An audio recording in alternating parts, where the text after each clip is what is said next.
তো আমাদের আলোচনার একটা শিরোনাম হলো আকীদার ইতিহাস এবং যুগে যুগে আকীদার রাজনৈতিক ব্যবহার। তো কিদা আসলে মুসলমানদের ভিতরে যে ইখতিলাফ, এটার আসলে সিয়াসতের কারণে, আমি যেটা বলতেছিলাম যে মূলত সিয়াসতের কারণে শুরু হয়েছে। আর সিয়াসতের আসল ছিল আসলে আরবের যে আসবিয়া ছিল, এই আসবিয়াতের কারণে। আমি যে কথাগুলো বলতেছি এটা মূলত একটা কিতাব হলো তারিখুল মাযাহিবিল ইসলামিয়া, তারিখুল মাযাহিবিল ইসলামিয়া, শেখ আবু জোহরা ওনার কিতাব আছে। এইটার ভিতরে উনি যেমন ধরেন একটা কারণ বলেছেন, এটা হলো যে খাওয়ারিজদের যে ফিতনা, খাওয়ারিজদের ফিতনা মূলত আলী রাদিয়াল্লাহু তাআলা আনহুর বিরুদ্ধে, আলী রাদিয়াল্লাহু তাআলার বিরুদ্ধে খাওয়ারিজদের এই উত্থানের একটা বড় কারণ উনি বলেছেন যে আরবে রবিআ এবং মুদাদ দুইটা গোত্রের কথা আমরা জানি। তো রবিআ গোত্র এটা হিংসা করেছে, তাদের ভিতরে এক ধরনের আসাবিয়াত কাজ করেছে সিয়াসতের দিক থেকে, যে খিলাফত অন্যদের কাছে চলে গেছে। তো এই উনি যেটা বলেছেন তারিখুল মাযাহিবিল ইসলামিয়ার ভিতরে, যে ইখতিলাফের একটা আরেক অন্যতম একটা কারণ ওই সময় খাওয়ারিজদের যে ফিকরি সমস্যা তো আছে, ফিকরি সমস্যাগুলো নিয়ে আমরা কথা বলবো। একটা বড় কারণ হলো তাদের এই গোত্রীয় জাহেরিয়াত, যেটা আসাবিয়াত, এটা একটা বড় কারণ।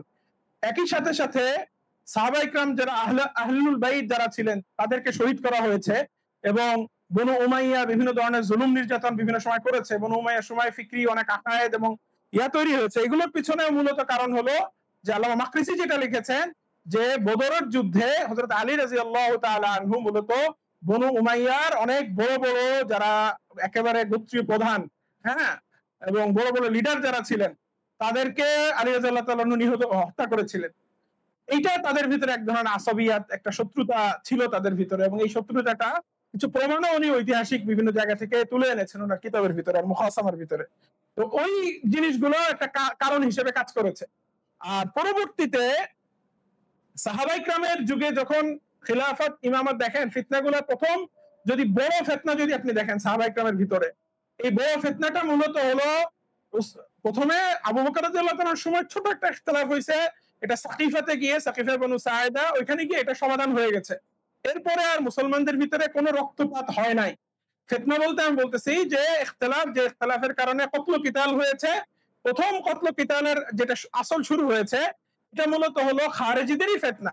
পরে এখান থেকে উসমান রাদিয়াল্লাহু তাআলাকে যারা হত্যা করেছে তার একটা খুরুজ থেকেই শুরু হয়েছে, কিন্তু পরবর্তী আলী রাদিয়াল্লাহু তাআলার বিরুদ্ধে যারা করেছে তারা আসল খারেজি, কিন্তু শুরুতে যারা শুরু করেছে উসমান রাদিয়াল্লাহু তাআলার বিরুদ্ধে, সেটা স্বাভাবিক একটা মূলত সিয়াসি একটা ফিতনা ছিল ফিকিরের কারণে।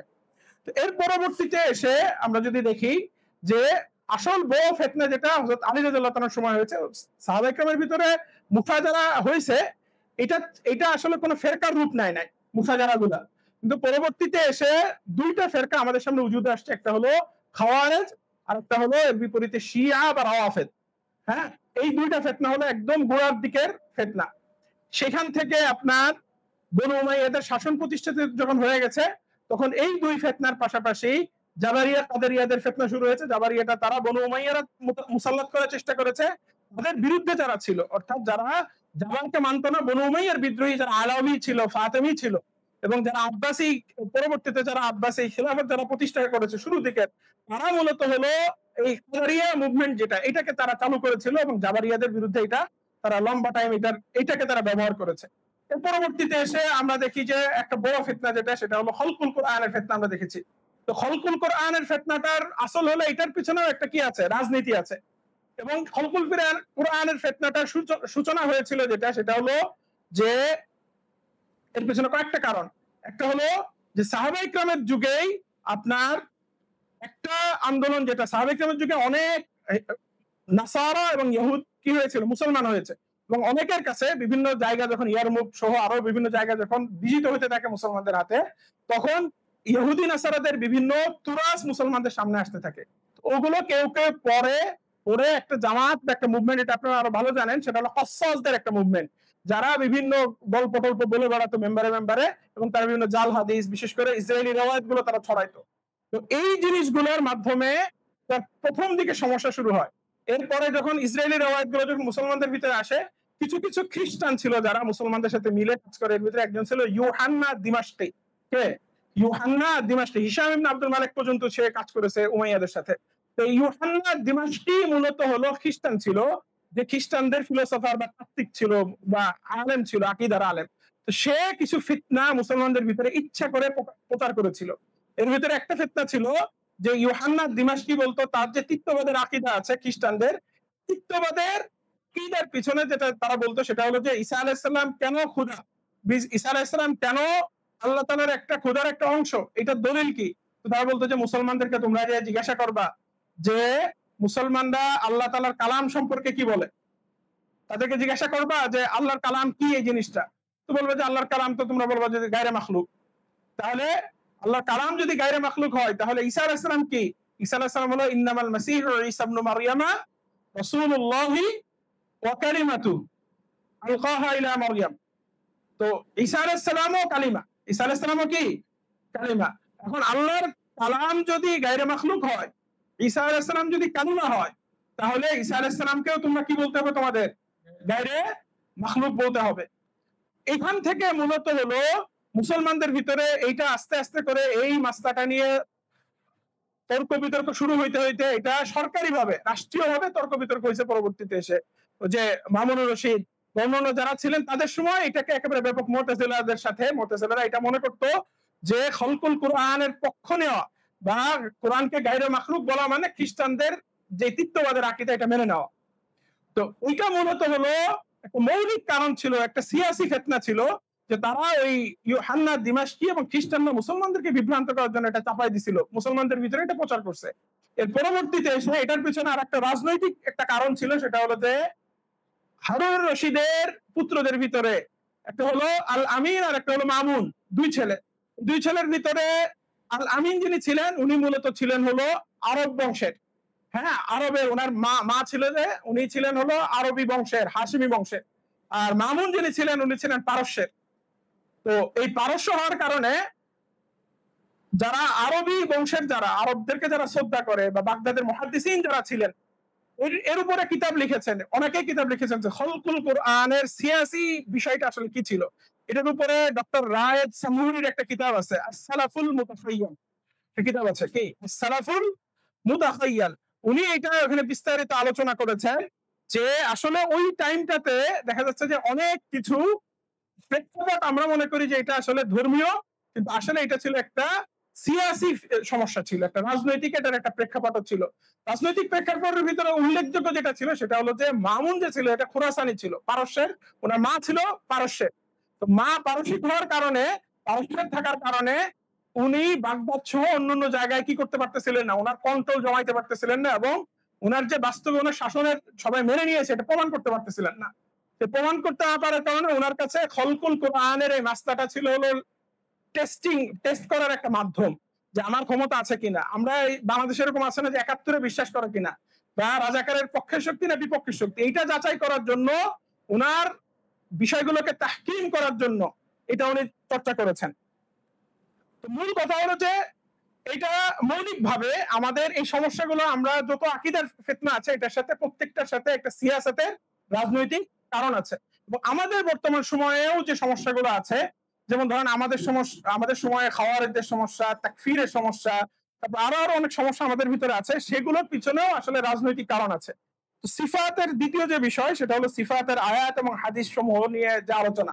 সিফাত কেন্দ্রিক যে ইখতিলাফ, এই ইখতিলাফটার পিছনে মূলত আপনি যদি ইসলামের ইতিহাস দেখেন তাহলে আল্লাহ রাসূল সাল্লাল্লাহু আলাইহি ওয়াসাল্লামের জামানায় সিফাতের মাসলার কোনো উজুদই ছিল না, কোনো কি ছিল না, কোনো নস, ইশারাতুন নস, দালালাতুন নস, এই বিষয়ে কোনো আলোচনা, হ্যাঁ সরাসরি এই মজমুনের উপরে নসসান কি নসসান সিফাত নিয়ে এটার কোনো উজুদ আলোচনা এটা ওই সময় ছিলই না। ইভেন সাহাবায়ে কেরামের যুগেও এটা ছিল না। এটা মূলত হলো পরবর্তীতে এসে, ওই যে আমি বলেছিলাম যে ইউহান্না দিমাশকি এবং কিছু কিছু খ্রিস্টান, মূলত সিফাতের ধারণাটা মূলত হলো খ্রিস্টানদের চিন্তা ভাবনার থেকে আসছে। খ্রিস্টানরা মূলত হলো ঈসা আলাইহিস সালামকে আমরা অনেক সময় বলি আকানিমুস সালাসা, হুকুম বলে ওরা। এটা হলো তাদের ভিতরে একটা তত্ত্বীয় সমস্যা, সেটা ঈসা আলাইহিস সালামকে নিয়ে, যে তারা আল্লাহ তাআলার একটা সত্তা বিশ্বাস করে, সেখান থেকে তার একটা সত্তার একটা জাত এবং সিফাত হিসেবে, যেহেতু বলে কালাম একটা সিফাত, তো সেই ঈসা আলাইহিস সালাম যেহেতু আল্লাহ তাআলা কালাম, ওরা বলে যে in the beginning there was word, তারা বলে যে শুরুতে ছিল কালাম বা কালিমা, ওয়ার্ড ওয়াজ আ গড, এটা তাদের বাইবেল থেকে তারা বলে যে গডের প্রথম যেটা ছিল প্রথম কালাম ছিল, কালিমা ছিল। তো তারা বলে যে গডের যে সিফাত, এই সিফাতটা মূলত কালাম ছিল, সেটাই হলো ঈসা আলাইহিস সালাম, যেটা কোরআনেও আমরা আমাদের কাছে তো এটা ব্যাখ্যা ভিন্ন। তো তারা মূলত এই সিফাতের ধারণাকে নিয়ে এসে মুসলমানদের ভিতরে এই আলোচনাগুলো যখন শুরু করেছে, তখন থেকে মুসলমানদের ভিতরে দুইটা ভাগ হয়ে গেছে। একটা হলো যে যারা আপনার এটার পক্ষে বা এটার সাথে, যেমন ধরেন মুতাজিলারা পুরো এটার বিপক্ষে সিফাতের এই ধারণার, আর আহলুস সুন্নাহ ওয়াল জামায়াতের ভিতরে আমরা সিফাতের ধারণাকে আমরা মানি, কিন্তু এখানে অনেক ধরনের তারতিব আছে। যে আহলুস সুন্নাহ ওয়াল জামায়া, আমি বলতেছি সিফাতের ধারণা ছিল না, এটা আবার ভুল বোঝার সুযোগ নেই। মূলত হলো যে আমরা পবিত্র কোরআনে যে বিষয়গুলো আছে, আল্লাহ রাসূল সাল্লাল্লাহু আলাইহি ওয়াসাল্লাম যেগুলো বলেছেন, যেমন ইন্নাল্লাহা আলীমুন খাবীরুন সামিউন বাসীরুন, কোন যুগে কোন মুসলমানকে এটা অস্বীকার করেছে যে ইন্নাল্লাহা লাইসা বিআলিম, ইন্নাল্লাহা লাইসা বিকাদির, ইন্নাল্লাহা লাইসা বিখাবীর, লাইসা বিহাকিম, এই ধরনের কথা কেউ কি বলেছে? মুতাজিলারাও বলে নাই, কোন কেউ বলে নাই। কেউ যদি এই কথা বলে যে ইন্নাল্লাহা লাইসা বিকাদির, তাহলে সে কাফের, নিশ্চিতভাবে সে কাফের। তো এই জন্য সিফাতের ক্ষেত্রে দেখেন, মূলত হলো যে আল্লাহ রাসূল সাল্লাল্লাহু আলাইহি ওয়াসাল্লামের কাছে আল্লাহ রাসূল যে দিন পেশ করেছেন, এটা খুব স্বাভাবিক দিন ছিল। সেখানে খ্রিস্টানদের এই তত্ত্বীয় আলোচনাটা ছিল না। এই তুলনা, এই যে সিফাত, জাত এবং সিফাতকে আলাদা করা এবং এই সংক্রান্ত যে আলোচনা, এটার কোনো উজুরই ওই সময় ছিল না। আল্লাহ সুবহানাহু ওয়া তাআলার পরিচয়কে পবিত্র কোরআনে যেভাবে আসছে, আল্লাহ তাআলা সামি, বাসীর, আলিম, রহমান, রহিম, এইভাবে মানুষ স্বাভাবিকভাবে এটা বিশ্বাস করেছে। তো এই সমস্যাটা যখন অমুসলিমরা, বিশেষ করে সিফাতের সমস্যা ইহুদিদের ভিতরে আছে, ইহুদিদের আকসার হলো মুজাসসিমা, তো তারা আল্লাহ তাআলাকে আলা সূরাতিল বাশার বিশ্বাস করে। তাদের তাওরাতের ভিতরে স্পষ্ট আছে যে আমি আমার সূরত, আল্লাহ তাআলা বলেছেন তার তাওরাতের ইয়াতে যে আমি আমার সূরতে মানুষ সৃষ্টি করব। তো সিফাতের সমস্যাগুলোর পিছনে ইহুদিদের তুরাজ যখন মুসলমানদের ভিতরে আসছে, তখন সেইগুলো মুসলমানদের ভিতরে, বিশেষ করে তাকসীমি যে রিওয়ায়াত গুলো আছে, সেগুলো ইসরায়েলি রিওয়ায়াত। বিশেষ করে আপনারা জানবেন যে ইবনুল জাওজি রাহিমাহুল্লাহর কিতাব আছে দফউ শুবাহিত তাশবিহ বিআকুফিত তানজিহ, এটার ভিতরেই আছে ইবনুল জাওজি রাহিমাহুল্লাহ। ওইখানে ইবনুল জাওজি রাহিমাহুল্লাহ স্পষ্ট করে বলেছেন যে অনেক অনেক রিওয়ায়াত আছে যেগুলো ইসরায়েলি রিওয়ায়াত, কিন্তু ইসরায়েলি রিওয়ায়াত গুলাকে সঠিকভাবে যাচাই বাছাই না করে এটাকে সিফাত হিসেবে চালাই দেওয়া হয়েছে। অনেকগুলো আছে যে আল্লাহ তাআলাকে আল্লাহ তাআলার দিকে ইজাফাত করা হয়েছে, যেমন ঈসা রূহুল্লাহ বা ঈসা, এটা সিফাতই না, এটা হলো আপনার কি ইজাফাত। উনি বলতেছেন যে অনেক ইজাফাত, এটাকে সিফাত বানাই দিছে অনেকে। তো এই যে সিফাত বলাটা, অনেকে ইবনুল জাওজি রাহিমাহুল্লাহ বলেছেন এগুলো তাসমিয়াতু মুবতাদাইন, এগুলো হলো নতুন নতুন তাসমিয়া। ইজাফাতকে সিফাত বলা বা সিফাতকে এভাবে উপস্থাপন করা, আম করে দেওয়া, যে কোনো বিষয় আল্লাহ তাআলার দিকে কোন একটা কিছু নিসবত হলেই সেটাকে কি করে দেওয়া, সিফাত বলে দেওয়া। এবং বাংলায় কিছু কিতাব আছে, তারা আল্লাহর আত্মা, কি আল্লাহর আত্মা এই নামে তারা কি করেছে, আপনার বলেছে যে একটা আল্লাহর সিফাত হলো আল্লাহ তাআলার একটা আত্মা আছে, কি আছে, রূহকে সিফাত বানিয়েছে, এরকম লোকজন আছে।